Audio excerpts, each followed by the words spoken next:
നാട്ടിലെങ്ങും ഇപ്പോൾ ഇലക്ഷൻ ചർച്ചകളാണല്ലോ. പക്ഷേ ഈ ആവേശത്തിനിടയിൽ നമ്മൾ മറക്കാൻ പാടില്ലാത്തൊരു കാര്യമുണ്ട്.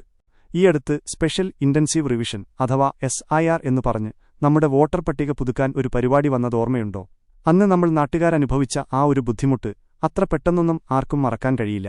പണ്ടത്തെ 2002 ലിസ്റ്റും തപ്പി പഴയ രേഖകളും പൊടിതട്ടിയെടുത്ത് അക്ഷയയിലും പഞ്ചായത്തിലുമൊക്കെ നമ്മൾ എത്ര വട്ടമാണ് കയറിയിറങ്ങിയത്.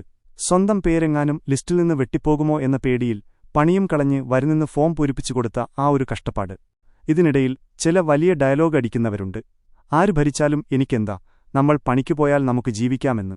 ഈ പറയുന്നവർ തന്നെയാണ് അന്ന് പണിയും കളഞ്ഞ് ലീവുമെടുത്ത് ക്യൂ നിന്ന് വോട്ടർ പട്ടികയിൽ പേര് ചേർക്കാൻ ഏറ്റവും മുന്നിൽ നിന്നത് എന്നതാണ് ഇതിലെ ഏറ്റവും വലിയ തമാശ. നാളെ വല്ല ആവശ്യവും വരുമ്പോൾ അല്ലെങ്കിൽ ഇവിടെ ജീവിക്കാൻ പറ്റാത്ത അവസ്ഥ വരുമ്പോൾ ഈ പണിക്ക് പോയാൽ ജീവിക്കാം എന്ന ഡയലോഗ് കൊണ്ടൊന്നും ഒരു കാര്യവുമില്ല. ഇനി വരുന്ന ഇലക്ഷനുകളിലൊക്കെ നമ്മൾ ഈ കഷ്ടപ്പെട്ട് പുതുക്കിയ ലിസ്റ്റ് തന്നെയായിരിക്കും അടിസ്ഥാനം.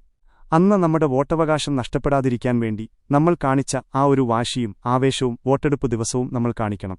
അത്രയും കഷ്ടപ്പെട്ട് വെയിലുകൊണ്ട് ലിസ്റ്റിൽ പേര് ചേർത്തിട്ട് വോട്ടെടുപ്പിന്റെ അന്ന് അവധിയല്ലേ എന്ന് കരുതി വീട്ടിലിരുന്ന് വിശ്രമിച്ചാൽ ആ കഷ്ടപ്പാടിന് എന്ത് വിലയാണുള്ളത്? ഈ നാട്ടിൽ പിന്നെ എന്ത് മാറ്റമാണ് ഉണ്ടാകാൻ പോകുന്നത്? ഇവിടെ ആര് ജയിക്കണം എന്ന് തീരുമാനിക്കുന്നത് നമ്മളാണ്. നിങ്ങൾക്ക് നാട്ടിനൊരു മാറ്റം വേണമെന്നുണ്ടെങ്കിൽ അതിനായി വോട്ട് ചെയ്യുക. അതല്ല ഇപ്പോൾ ഉള്ളത് തന്നെ തുടരണമെന്നാണെങ്കിൽ അതിനായി വോട്ട് ചെയ്യുക. ആർക്ക് വേണമെങ്കിലും വോട്ട് ചെയ്തോളൂ, പക്ഷേ വോട്ട് ചെയ്യാതിരിക്കരുത്. നിങ്ങൾ അന്ന് കഷ്ടപ്പെട്ട് ഉറപ്പാക്കിയ നിങ്ങളുടെ വോട്ട്, അത് നിങ്ങളുടെ ശബ്ദമാണ്. അത് പാഴാക്കരുത്. കൃത്യമായി പോയി വോട്ട് ചെയ്യുക.